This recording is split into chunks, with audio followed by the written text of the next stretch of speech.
Ang kaso noong 2014 na kinasasangkutan ni Mayang Prasetyo at Marcus Volk ay talagang isang nakakagulat at kakilakilabot na insidenteng gumimbal sa parehong Indonesia at Australia. Si Mayang, isang trans woman mula sa Indonesia, ay natagpo ang wala ng buhay at pinagputol-putol sa loob ng kanilang sariling apartment kasama ng kanyang asawang Australia na si Marcus Volk bilang salarin. Nananatili pa ring hindi maliwanag ang eksakto mga dahilan sa likod ng nakakatakot na insidenteng ito. Sinasabing nauwi sa malagim na trahedya ang mainit na pagtatalo ni Mayang at ng asawa nitong si Marcus. Naniniwala rin ang ilan na ang labis na katangian ng insidenteng ito na humantong sa pagputol-putol sa katawan ay malamang na dahil sa labis na pag-ibig. Kumusta? Ngayon ay titingnan natin ang malagim na trahedyang nangyari kina Mayang Prasetyo at Marcus Volk at kung paano nga ba humantong sa kahindik-hindik na insidente ang dapat sana'y masayang pagsasama nilang mag-asawa. Kapansin-pansing wala namang ipinakita ang anumang palatandaan si Marcus Volk ng pagiging siraulo o pagiging bayolente na kadalasang nagiging dahilan kaya't nakakalito at nakakabahala ang mga ganitong uri ng kaso. Lumaki si Marcus Volk sa Ballarat, Australia. Kilala siyang palakaibigan, ayaw ng gulot mapagmahal sa mga hayop. Mga aso at pusa ang madalas niyang kasama sa kanyang mga larawan. Naniniwala rin siya sa ideya na dapat pinoprotektahan ng mga lalaki ang mga babae at hindi dapat sinasaktan. Sa panlabas kung titingnan, mukha namang mabuting tao si Marcus. Gayunpaman habang tumatagal sa kaso, nagsimulang tanungin ng mga tao ang kalusugan ng pag-iisip ni Marcus. Naniniwala ang ilan na baka meron siyang split personality at ang ibang bahagi na to ng kanyang pagkatao ang may pananagutan sa pagtapos kay Mayang. Ayon sa kaibigan ni Marcus, masyadong sensitibo at emosyonal umano si Marcus kaysa sa iba. Mabilis magbago ang emosyon nito kahit walang malinaw na dahilan. Mukha rin namang maganda ang buhay ni Marcus. Mayroon siyang pamilyang sumusuporta sa kanya. May magandang trabaho bilang chef sa restaurant ng kanilang pamilya at mayroong mapagmahal na asawa. Pero may sikreto si Marcus, marami siyang mga utang at kailangan niya ng karagdagang trabaho para mabayaran ang mga utang na yon. Habang nagtatrabaho siya ng part-time sa kanilang restaurant, nagtatrabaho rin siya bilang isang lalaking escort para makapagbayad sa kanyang mga utang. Hindi alam ng kanyang pamilya ang tungkol sa problema niya sa pananalapi o kahit ang kanyang dubling buhay. Si Mayang Prasetyo naman ay ipinanganak noong 1987 sa Lampung South, Sumatra, Indonesia. Ipinanganak siyang lalaki at pinangalan ng Febri Adriansya. Matapos maghiwalay ng kanyang mga magulang, kinuha na siya at pinalaki ng kanyang abuela. Siya ang panganay sa 3 magkakapatid. Sa kabila ng lumaking walang ama, hindi naging negatibo ang pananaw niya sa mundo. Mula sa murang edad, mahilig na makisama si Mayang sa mga litipoy sa malapit na salon. Hindi ito pangkaraniwan sa Indonesia kung saan kadalasang nahaharap sa diskriminasyon ang mga transgender. Pero iba si Mayang, isa siyang maamot mapagmalasakit na bata. Hindi naaapektuhan ng kung paano siya tingnan ng lipunan. Naaalala si Mayang ng pamilya bilang isang masayahin at matalinong bata. Nagmula siya sa isang middle class background at laging handang tumulong sa kanyang pamilya sa pananalapi. Naaalala siya ng mga taong nakakakilala sa kanya kung paano niya pinapasaya ang mga taong nakapaligid sa kanya. Habang lumalaki pakiramdam ni Mayang, hindi siya nakakonekta sa lalaki niyang katawan. Nais niyang maging babae at alam niyang mas komportable siya sa gayong pagkakakilanlan. Pero hindi madali ang transitioning sa Indonesia dahil sa mga ugali ng lipunan at limitadong access sa mga hormonal treatment. Gayunpaman, nakahanap si Mayang ng maliliit na paraan para maipahayag ang kanyang tunay na pagkatao. Nang sabihin ni Mayang sa kanyang pamilya ang tunay niyang nararamdaman bilang konserbatibong pamilya nung una, hindi nila siya naiintindihan. Pinayuhan siya ng kanyang pamilya na humingi ng patnubay sa pamamagitan ng panalangin. Sa paglipas ng panahon, nagsimulang maunawaan at tanggapin ng kanyang pamilya ang kanyang tunay na pagkatao at minahal siya ng mga taon nang walang pasubali. Pagkatapos ng high school, nagpa siya si Mayang na lumipat sa Bali para tuklasin pang lalo ang kanyang sarili. Pinayagan naman siya ng kanyang pamilya. Ang tanging hiling lang ng mga to sa kanya ay alagaan ng mabuti ang kanyang sarili at palaging tumawag sa kanila. Sa Bali, nakahanap ng trabaho si Mayang, mga kaibigan at kasintahan. Nag-ipon siya ng pera partikular para sa kanyang transition surgery. Taong 2009, humingi ng basbas si Mayang sa kanyang ina na sumailalim sa surgery. Muli siyang pinayuhan ng kanyang ina ng panalangin. Pagkatapos nito, bumiyahe si Mayang sa Thailand para sa buong katawan na operasyon. At sa wakas, matapos ang operasyon, naramdaman na rin niyang nakahanay na ang kanyang kaluluwa sa kanyang katawan. Sa Bali, nagtrabaho si Mayang bilang isang escort at isang cabaret girl sa isang cruise ship. Masaya siya sa kanyang buhay at kinikita. Bahagi nito ay pinapadala niya sa kanila para suportahan ang kanyang pamilya. Malaki ang ginampanan ni Mayang para sa edukasyon ng kanyang mga nakababatang kapatid.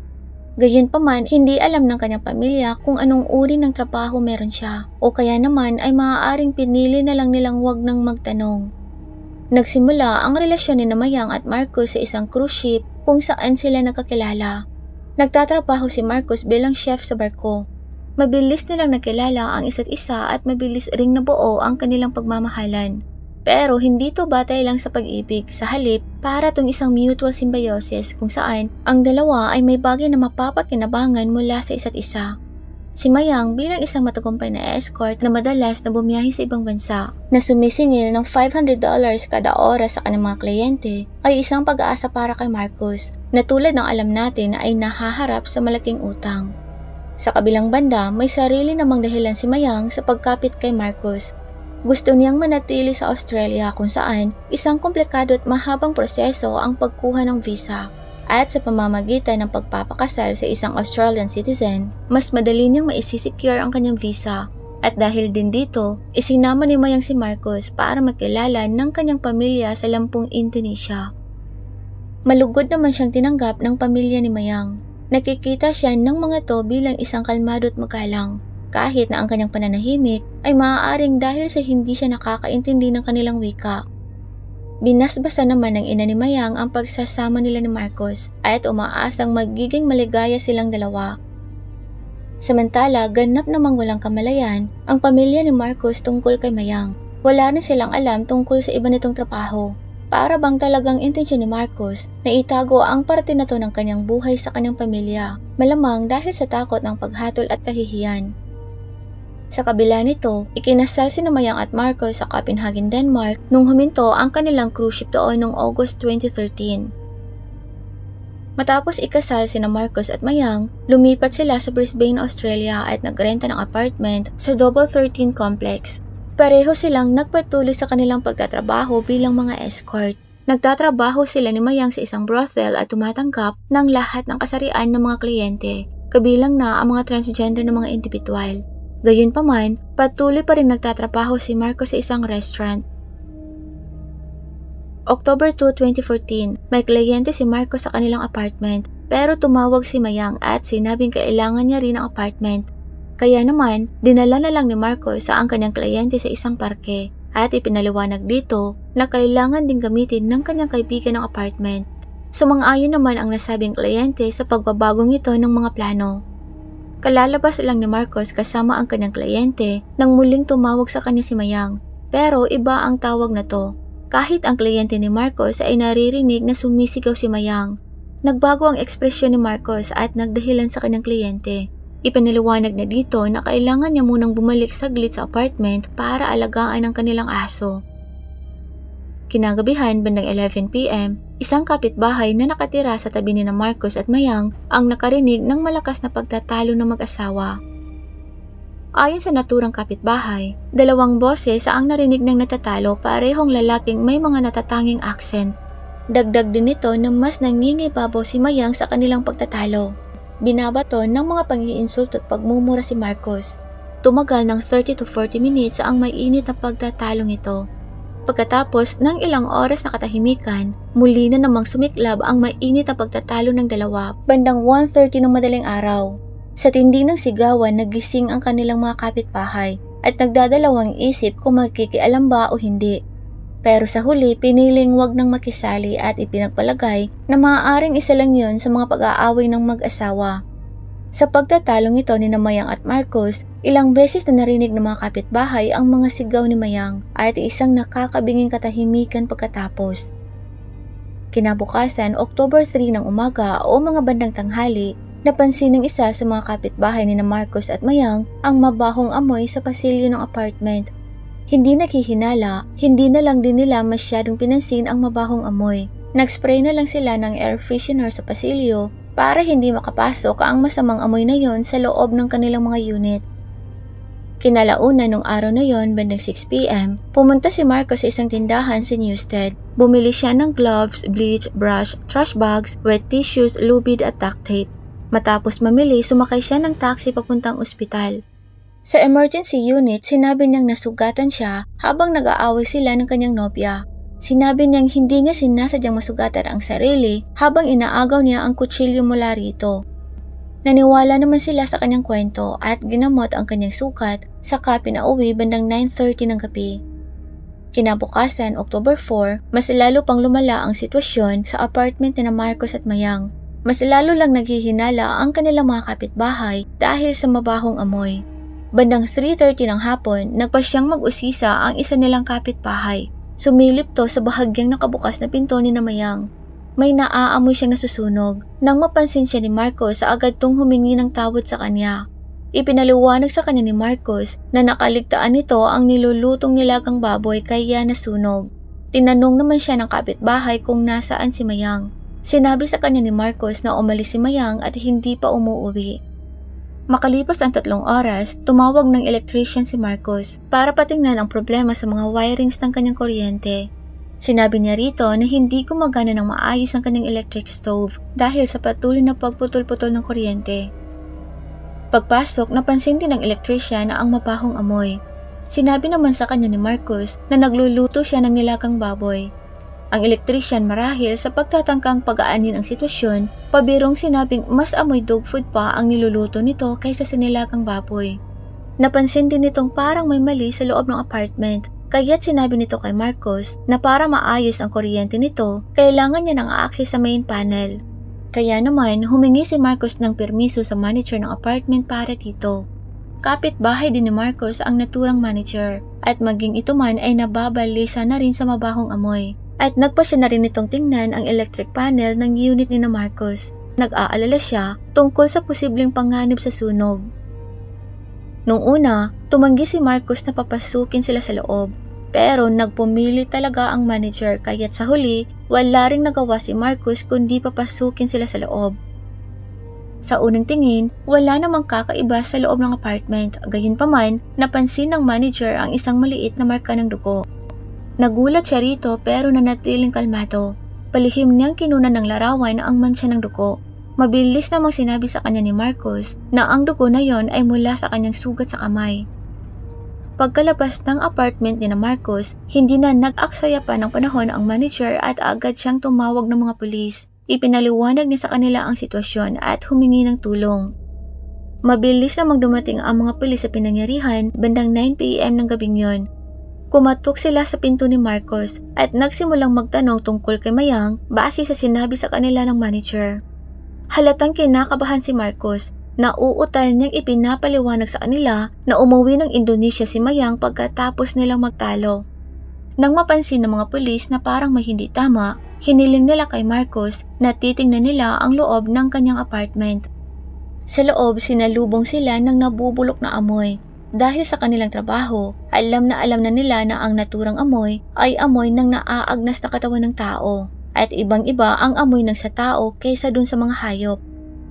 Bago pa nila lubusang masuri ang loob ng apartment, pinigilan na sila ni Marcos. Sinabi niya sa kanila na kailangan niya munang ilagay ang kanyang aso sa loob ng hawla nito at humiling ng privacy para gawin yon. Pinayagan naman siya ng mga pulis na pumasok muna sa silid pero walang balak si Marcos na asikasuhin ng kanyang aso. Napagtanto na malapit na matuklasan ng mga pulis ang kanyang lihim, nagpasya siyang tumakas. Tumalon siya sa bintana at tumakbo palayo bago pa man makakilos sa mga pulis. Mabilis namang inayos ng mga pulis ang kanilang mga sarili. Hinati ang grupo sa 2 kuponan, isa para habulin si Marcos at isa naman para imbestigahan ang loob ng apartment. At sa loob, kakilakilabot na eksena ang kanilang natuklasan. May nakita silang plastic bag na naglalaman ng bahagi ng katawan ng tao na inilagay sa loob ng washing machine. Sa kusina naman, natagpuan ng mga pulis ang isang binti na pinapakuluan ng bleach sa isang palayok. Nalaman kalaunan na ang mga bahaging yun ng katawan ay kay Mayang Prasetyo. Gumamit ang mga pulis ng police dogs para matuntun si Marcos at dinala sila ng mga aso nito sa isang malaking trash bin hindi kalayuan sa apartment. Nang buksan ng mga pulis ang bin, nakita nila si Marcos sa loob na wala ng buhay. Nagpatiwakal si Marcos, tila hindi nito kayang harapin ang kahihinatnan ng kanyang ginawa. Sa kanilang mga kapitbahay, sina Marcos at Mayang ay tila isang masayang mag-asawa. Makikita sa kanilang mga larawan na labis silang nag-iibigan, pero sa likod nito hindi talaga malinaw ang mga bagay-bagay. Nauwi sa maraming haka-haka ang tungkol sa kung ano ang nagtulak kay Marcos na gumawa ng isang kakilakilabot na aksyon laban kay Mayang. Ayon sa isang teorya, malamang na nagkaroon na ng mas malalim na damdamin si Mayang kay Marcos at nais na nitong maging eksklusibo na ang kanilang relasyong mag-asawa. Nang hindi sumang-ayon si Marcos at sa halip ay naglagay ng boundaries, nagbanta si Mayang na sasabihin nito sa pamilya ni Marcos ang kanyang sikreto. Ito ang pinaniniwala ang ikinagalit ni Marcos na humantong sa kalunos-lunos na kinalabasan. Ayon pa rin sa isang teorya, hindi talaga ganun kaganda ang relasyon ng mag-asawa gaya ng inaakala ng lahat. Sa likod ng mga saradong pinto, maaaring madalas nang magtalo ang dalawa at magkasakitan. Maaaring patuloy lang na nagsasama ang mag-asawa para lang makamit nila ang una nilang mga pangangailangan sa isa't isa. Naniniwala rin ang ilan na malamang na namimiss na rin ni Mayang ang Indonesia at gusto nang umuwi. Ibinalik sa Indonesia ang mga labi ni Mayang noong October 31 ng taon ding yun. Dinaluhan ang kanyang libing ng kanyang mga nagdadalamhating pamilya, mga kaibigan at mga kakilalang lubos na nakaalala sa kanya. Ang kasong ito ay parehong malagim na trahedya at mapangwasak. Ang eksaktong dahilan ng away ng dalawa noong 1 AM ay nananatiling hindi alam. Ang katotohanan ng nangyari nung gabing yun ay kasamang sa makabilang buhay kina Mayang at Marcos. Ano man ang mga teorya, malinaw na magulo na ang kanilang relasyon sa simula pa lang at nagtapos sa isang tunay na malagim na trahedya.